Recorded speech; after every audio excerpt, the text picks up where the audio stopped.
Final Fantasy VII Remake was one of my favorite games of all time. I recently just finished Final Fantasy VII Rebirth.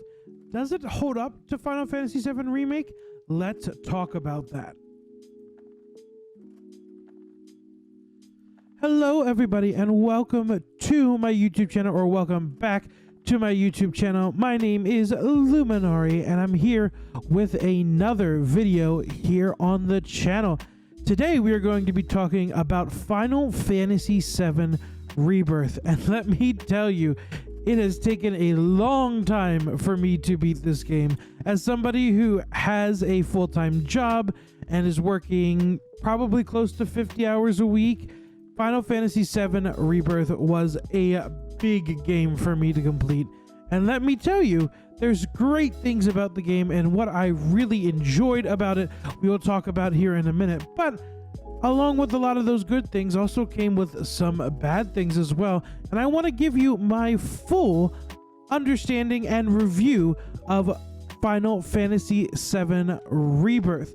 If you like this sort of content, please make sure to subscribe down below or like the video as well, because both of them really help this channel grow and thrive, and it would mean so much to me if you could do that. So without further ado, let's get into the video. So I'm going to start out with a lot of the positive things that I like about the game, because the game itself, I personally think, has a lot more positives than negatives, but the negatives for me kind of outweigh the positives sometimes. So I want to get the positive stuff out of the way first, so that when I talk about the negatives, it makes sense to all of you. So one of the big positives about this game is that I really love the combat system, the ATB combat system. I loved it in Final Fantasy VII Remake, and it does such a good job of expanding everything here, going from the ATB attacks to those synergy attacks to the blocking attacks and all that sort of stuff that ends up happening. I really enjoyed how the system grew with the second game, but also kind of made everything stay the same. Another big thing that I think came along with that combat system is how they were able to fit the personalities of the characters into those attacks. Like the firework blade attack from Aerith and Cloud, them working together and her using Cloud's sword and the Cloud slashing it across the air. Like all those sorts of things came through for me in the game, and I think it just really worked. Just period, it really worked well for me, and I know for a lot of other people it worked as well. One of the other big things that I really enjoyed about Final Fantasy VII Rebirth was the fact that we had all these new areas and all these new environments that all felt super unique to each other. We're going to talk a little bit more about those areas in a little bit, but I wanted to include that here because one of the things about being in Midgar in particular, while there was differences between all the different sectors and everything like that, it all kind of was just city-like and like just one large mechanical landscape, which I know is what they were going for, because Midgar is supposed to be this big like futuristic city. But for me, when we got to Calm and everything and seeing all these new areas open up and all these new environments, it was one of those things that just kind of like melted my heart, because I remember playing Final Fantasy VII and getting to this part in the game and, you know, just slowly meeting everybody. It's one of those moments that I think they really nailed when we walk out of Calm for the first time and we get to see this large open world with all these sorts of different things, and I really enjoyed it.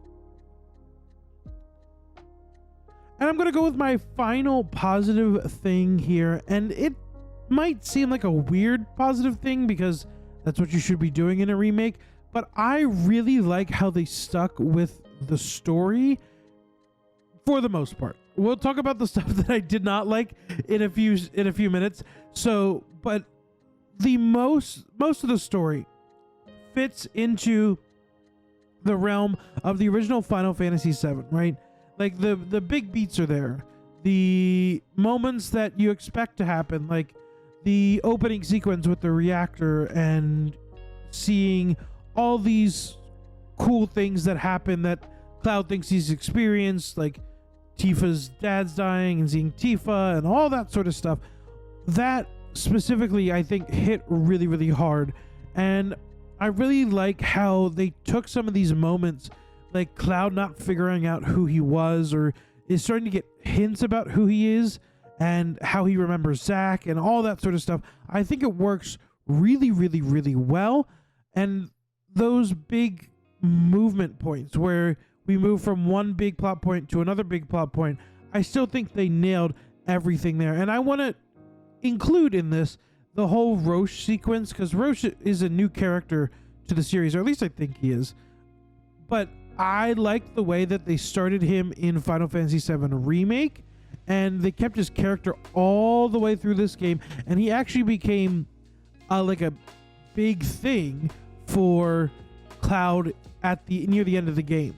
Like seeing him with all this stuff after Hojo's done stuff to him, it's like crazy to think about. So I really just wanted to include that in here. I think moving from big plot point to big plot point, they did such a good job of maintaining those cool things that the original Final Fantasy VII had. So now let's move on to the things I did not like about Final Fantasy VII Rebirth and why it is not going to be in my top 10 games of all time, probably not even in my top 25. The main thing for me in Final Fantasy VII Rebirth, I am somebody who loves to try and do everything in games, try to get the most out of games, check every area, do all that sort of stuff. And let me tell you, I did that for this game, and it was the worst experience of my life.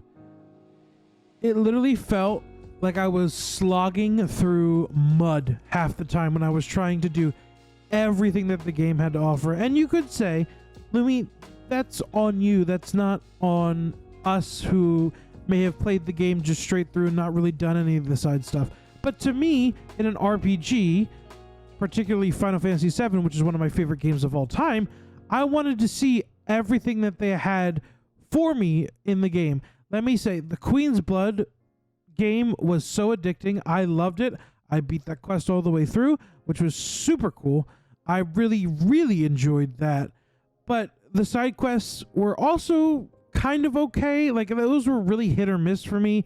Like, some of them were like, oh, this is really cool. You're tying up these plot lines.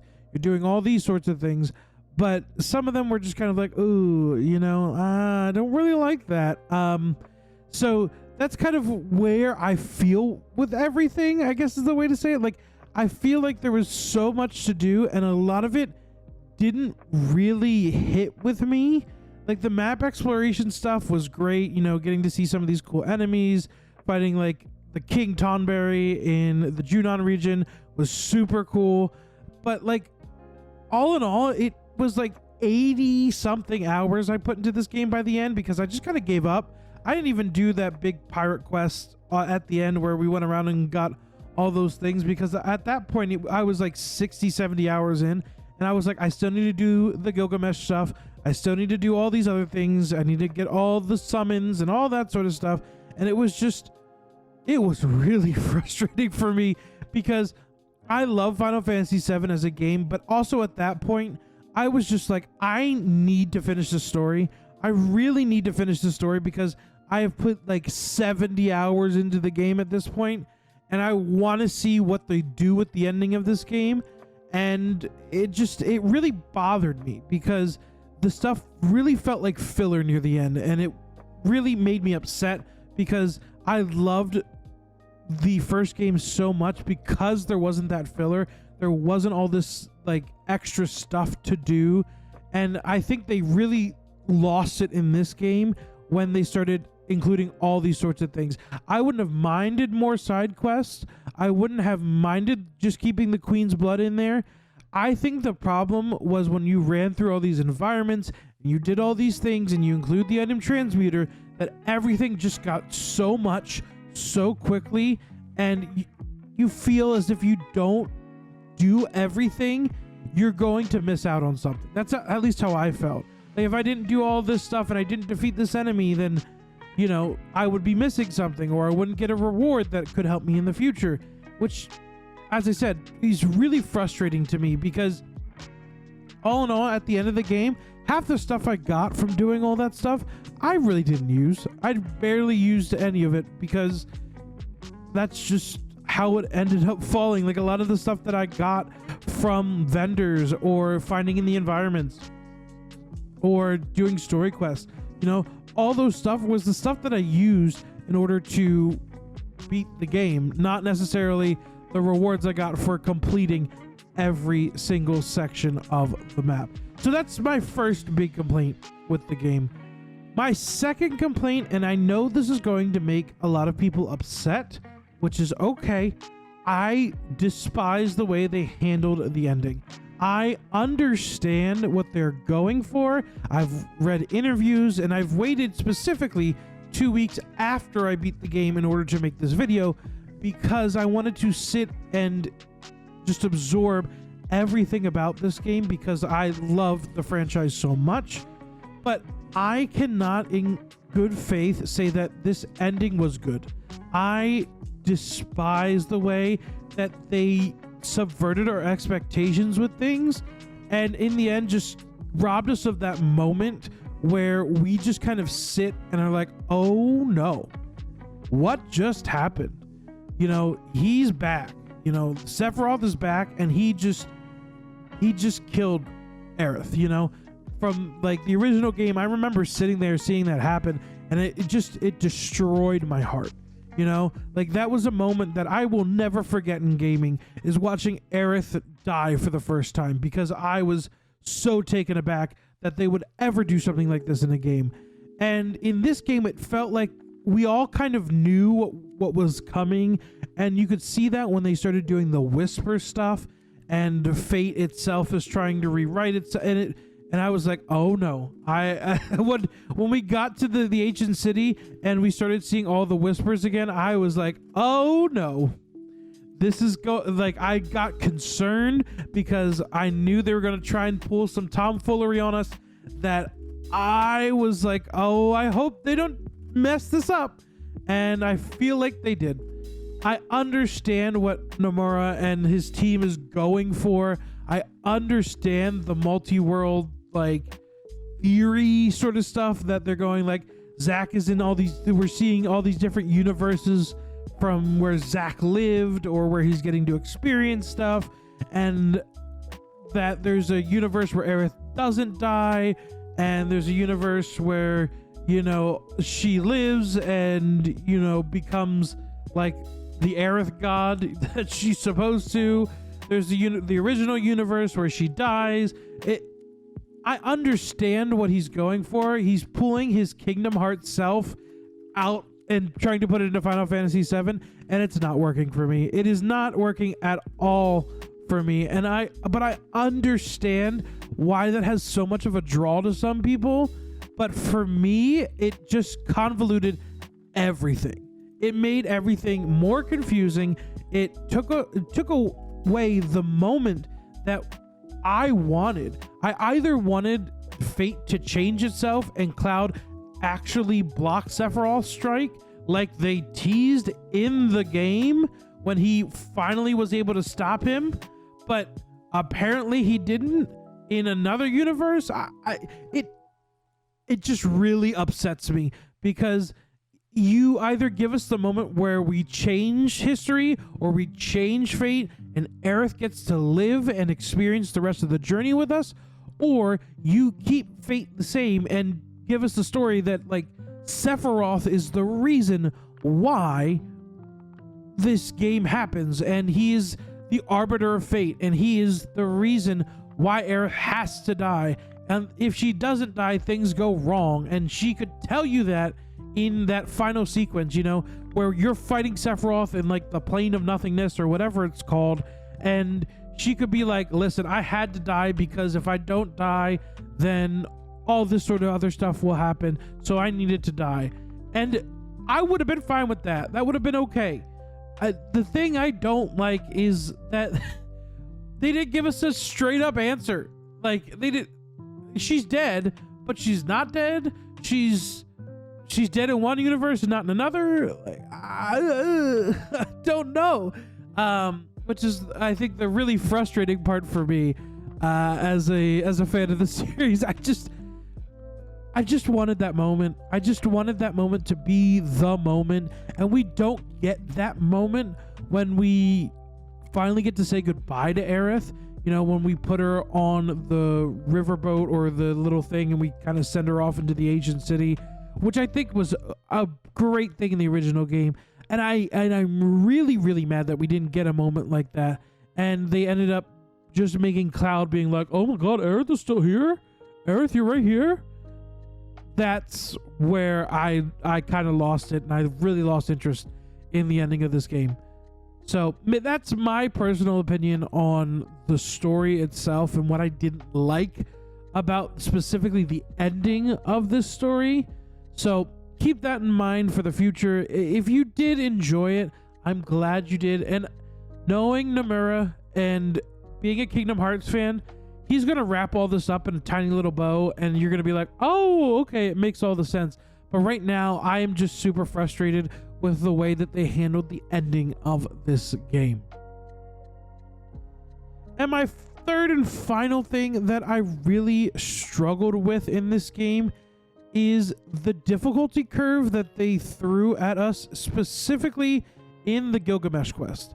The Gilgamesh / Proto Relic quest was really interesting. I enjoyed all the cool little mini games, all these cool little things that they ended up doing and making us, you know, do all these cool things and slowly figuring out who Gilgamesh is. And he's this warrior of legend. You know, we keep stealing parts of his, you know, gear, and he's trying to get them back. He's like, who the heck are you? Like, why are you taking this stuff from me? I think that worked as a story beat and as a side quest. I really, really enjoyed it. The Proto Relic quest I thought was one of the cool side quests in the game. What I didn't like was how when you got to that final island, after you do all that sort of stuff, you do all the stuff you needed to do, and then I feel like the difficulty curve just shoots up. Like, it's like, oh, you think that this Proto Relic quest where we did all these cool little mini games and all these cool things, you're expecting it to be like another cool mini game, or I was expecting a fight. Let me first of all just say that I was expecting there to be a big fight with Gilgamesh at the end, and it was going to be hard. I understand that, but I feel like the rapid curve of how the game went when we got there, and you have to defeat like Parimals and then go right into the Gilgamesh fight. I feel like they could have prepared you a little bit better for that. To me, it just felt like it was out of the blue, and I was like fighting all these primals and all these cool things, and it just ended up, you know, not being the way that I thought it was. And then it's like, oh, here's the Gilgamesh battle. Here you go. And it's like, no, please, please let me actually be ready for this. So that was, I was more frustrated than I think it's a bad game design thing. I just got really frustrated with it in particular because it made it, this whole quest was supposed to be fun, and like all the Proto Relic stuff was really fun to do. I just really struggled with the fact that this last thing that we did with Gilgamesh was like the hardest thing in the game. It was harder than Sephiroth at the end of the game, and it was like, for what reason? I don't think there was a reason to make it that hard. I understand you could equivalent it to Ragnarok and like the Valkyries, or God of War and the Valkyries, how like this is supposed to be a side thing that if you don't want to do it, you don't have to. But that's just, for me, it just feels really, really weird that you would do something like this and then just kind of throw it away out of the blue. So I wanted to end this with a little bit of a happier note here on the end of the game for all of you. I think that Final Fantasy VII Rebirth is a game where they tried stuff, and I can never really fault devs for wanting to make their games bigger and better than they did before. Even though Rebirth was not the game for me, and it wasn't the game that I wanted from the Final Fantasy VII Remake devs, it was a game that I could see there was a lot of passion and a lot of intentional decisions that they put in there. And I think that that is amazing. I think that that is great. I love seeing when devs want to do something and they want to try something new. And I think that specifically in Final Fantasy VII Rebirth, you can see that they wanted to try something new. They tried this open world thing. They tried all these cool quests, and some of them landed, some of them didn't. And I think that's okay. I think that it's a really cool thing to see a dev team grow and like understand what's going on in the conversations that people are having. Because one of the big things about Final Fantasy VII Remake was that people felt like there wasn't enough stuff to do, which they kind of took and were like, okay, there's not enough stuff to do. Let's put a whole bunch of stuff to do. And now for me personally, it feels like we went a complete 180. We went from almost nothing to do to we're doing everything in the course of like 80 hours of the game, you know? And I know some people put almost like 120 hours into this game. I could not imagine playing this game for another 40 hours. I had to finish the story at 80 hours because I could not handle it. So I think that this dev team in particular has a lot of passion for this game, and I definitely see that Nomura has a passion for making sure that this game is unique and that it is an impactful story and game on the games industry. And I think that he is succeeding in that, but also along the way I feel like he's starting to lose people like me who enjoy Final Fantasy VII. I enjoy Kingdom Hearts in particular. Like, Kingdom Hearts is my favorite game series of all time, but I feel like he is going so convoluted with things that for me it's kind of spoiled the taste of Final Fantasy VII, the remake series in particular. So I'm just waiting for part 3 to come out, because I know that part 3, specifically in the way that this whole team normally works, is that part 3 is when you put all these pieces together that have been just like lying across for 2 games at this point. And all those little loose ends, most of the time will get tied up in a pretty neat little bow, and we'll be happy with it with the ending, because it'll all make sense in the end. And that's fine with me. But as of right now, my Final Fantasy VII Rebirth experience was not the best.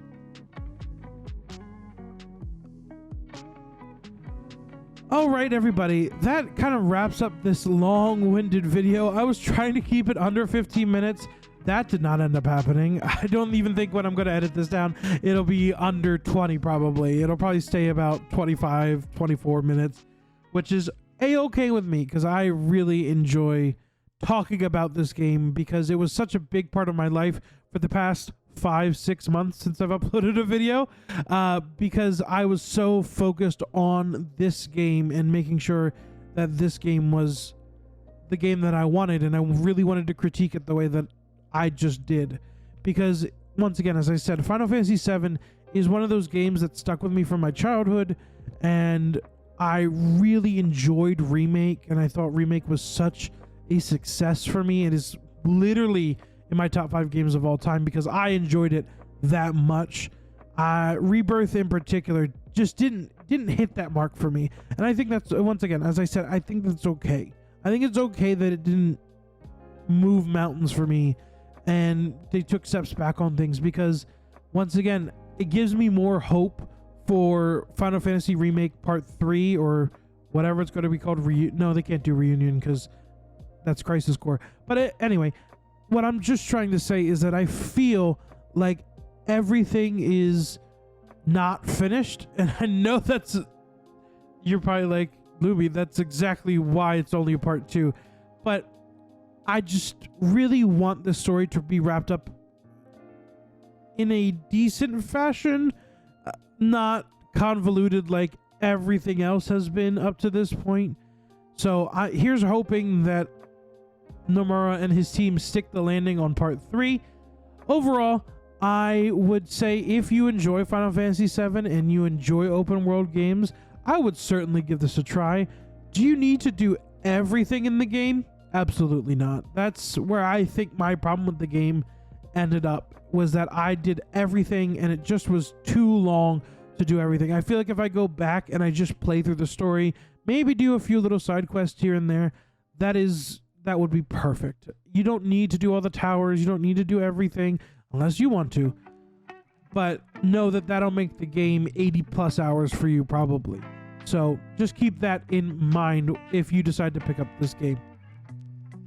That about wraps it up for me today. Thank you all for tuning into this video. Once again, if you enjoy this sort of content and you made it to the end, you should subscribe down below, because I am going to be trying to upload videos every single week.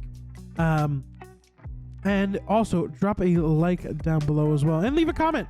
What are your thoughts on Final Fantasy VII Rebirth in particular? Because I would love to hear your opinions on it as well. Thank you all so much for watching this video, and I will see you back here for another one. See you all then.